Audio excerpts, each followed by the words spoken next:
Bonjour à tous, on se retrouve aujourd'hui pour l'analyse du quintet de ce jeudi qui aura lieu sur l'hippodrome d'Anguin-Soisy. Il s'agira du prix de Genève, un groupe 3 pour des trotteurs attelés de 4 ans sur la distance de 2875 mètres. Dans ce quintet, il faut suivre en priorité le numéro 10, Univers de Pan, qui vient de s'imposer avec la manière dans le prix de Milan, un groupe 3 disputé ici même sur plus court. Il se hisse gentiment parmi les meilleurs de sa génération. Le 15, Une Lady en or en fait déjà partie. Elle est très bien placée ici, c'est la plus riche du lot. Elle a gagné au niveau groupe 1 le prix Albert Viel. C'est un choix prioritaire. Le 9 Ubriaco venait jouer un premier rôle en dernier lieu lorsqu'il s'est perdu dans ses allures dans la ligne droite. Il faut impérativement le reprendre. Le 12 ONCR, un cheval qui a gagné au niveau groupe 1 en Italie et qui effectue un déplacement ambitieux. Le 5 Used to Me, un cheval qui reste sur deux podiums et qui peut faire parler sa pointe de vitesse sur cette piste. Le 1 Orcheto Jet, deuxième de notre favori dans la course de référence avec le 10 derrière la voiture. Le 13 Uncaring, un cheval qui a maintes fois fait ses preuves au niveau classique et semi-classique. Et enfin le 6 Lobel Countess, qui sera drivé par Franck Nivard et qui a une belle carte à jouer, semble-t-il, pour un accessite.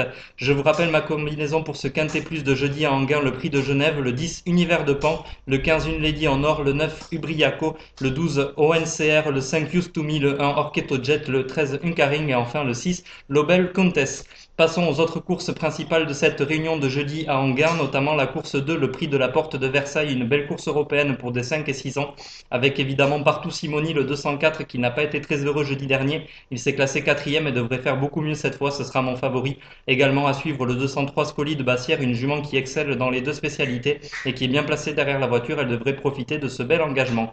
À suivre évidemment la troisième course, le prix Jean-Luc Lagardère, ça sera la plus belle du jour, un groupe 2 avec le 307 Main Wise As qui a été préparé avec soin pour cette course. C'est la base de ce prix Jean-Luc Lagardère. Évidemment à suivre aussi Roxane Griff, le 308, une jument de grande classe qui a conclu deuxième du prix d'Amérique derrière Ridicache fin janvier. Nous passons à la réunion 2 qui aura lieu sur l'hippodrome de Clairefontaine-Deauville avec les galopeurs. Dans cette réunion, nous suivrons la première course, le prix de Vauville, une course F à condition pour des pouliches de 2 ans. À suivre en priorité le 101 Kadima, une jument qui a conclu deuxième lors de ses deux premières tentatives et notamment au niveau listed, donc elle découvre un engagement de choix dans ce rendez-vous et elle devrait certainement s'imposer sous l'entraînement de Jean-Claude Rouget. À suivre également la cinquième course, le prix Highest Honor avec une course D pour des 3 ans sur 1400 mètres.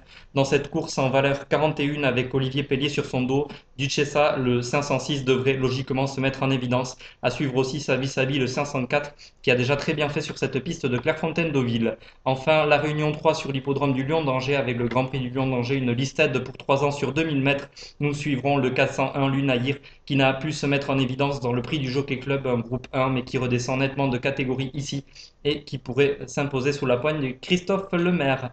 Voilà pour l'analyse des courses de ce jeudi. On se retrouvera demain pour étudier les courses de vendredi. Je vous souhaite de très bons jeux à tous et je vous dis à demain. Salut!